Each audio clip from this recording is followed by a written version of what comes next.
சென்னை பெருநகர நீர் வழங்கல் மற்றும் கழிவுநீர் வாரியம் மூலமாக கடந்த 5 ஆண்டுகளில் கழிவுநீரை மறுசுழற்சி செய்து 551 கோடி ரூபாய் வருவாய் ஈட்டியதாக அரசு பெருமையாக விளம்பரம் செய்கிறது.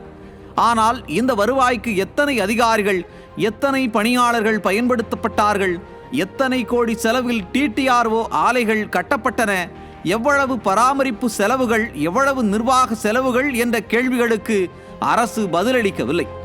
கொடுங்கையூர் மற்றும் கோயம்பேட்டில் தலா 45 MLD கொள்ளளவு கொண்ட TTRO ஆலைகள் 235 கோடி ரூபாய் மற்றும் 396 கோடி ரூபாய் செலவில் கட்டப்பட்டன. ஆனால் மொத்த சுத்திகரிப்பு திறனில் 13% மட்டுமே தொழிற்சாலைகள் பயன்படுத்துகின்றன.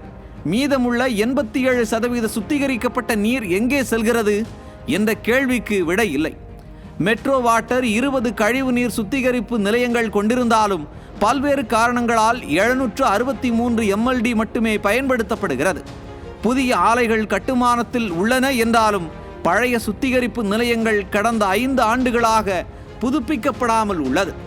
அரசு வருவாய் ஈட்டியது என்ற புள்ளி விவரங்களை மட்டும் வெளியிட்டு செலவுகள், மனிதவள பயன்பாடு, நிர்வாக சுமைகள் குறித்து வெளிப்படையாக தகவல் தராமல் இருப்பது விமர்சனத்திற்கு உள்ளாகியுள்ளது.